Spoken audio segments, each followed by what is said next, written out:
came out of the House of Commons where we just had a vote to vote non-confidence in the government, and unfortunately, despite the fact that Jagmeet Singh and the NDP claimed that they had ripped up their agreement with the Trudeau Liberals, they flip-flopped once again and they voted to support the government to keep them in power.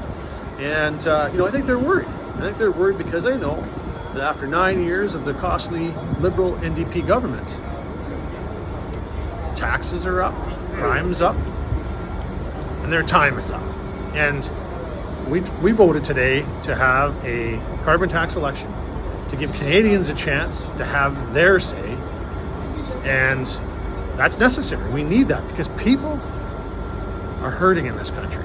They're feeling it. They know that because of the carbon tax and all the other costly measures of this Liberal NDP coalition, that they're struggling to make ends meet. I talk to people like Madison in Crossfield. She's a young teacher. She's working 2 jobs, 70 hours a week, and she still can't afford to own her own home or even to rent.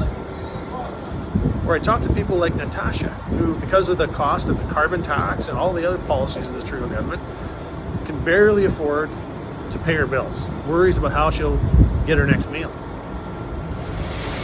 Or I talk to people like Janet, who's the mother of Colin Huff, who was recently murdered.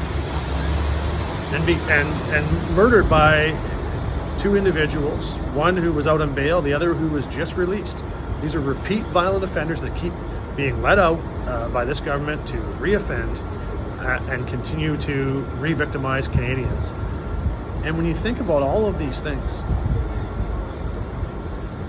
it is really time for Canadians to have a chance to have their say, to tell this government that they've had enough, and that it's time for a common sense conservative government that will axe the tax, build the homes, fix the budget, and stop the crime. And that's why we voted non-confidence in this government today, and that's why we will continue to vote non-confidence in this government until we give Canadians a chance to have a say in their carbon tax election.